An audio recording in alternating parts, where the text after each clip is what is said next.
नमस्कार, मी चित्रकार प्रफुल्ल सावंत आणि आज एका विशेष आणि एक वेगळ्या चित्रप्रदर्शनाची बद्दल मला या ठिकाणी सांगायचं आहे. अनटायटल आर्टिस्ट ग्रुप अशा नाशिकमधल्या चित्रकारांच्या ग्रुपने एक अतिशय सुंदर एक्झिबिशन कुसुमाग्रज स्मारकामध्ये 27 आणि 28 डिसेंबरला आयोजित केलेलं आहे.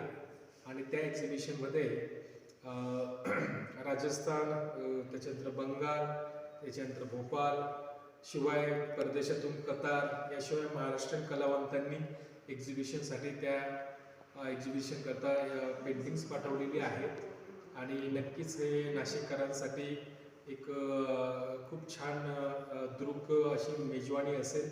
तर नाशिककरांना या ठिकाणी मी आवाहन करतो की ते एक्झिबिशन नक्कीच कुसुमाग्रज स्मारकात जाऊन बघावं. आणि अनटायटल आर्टिस्ट ग्रुप यांना या एक्झिबिशनसाठी माझ्याकडून खूप खूप शुभेच्छा. धन्यवाद.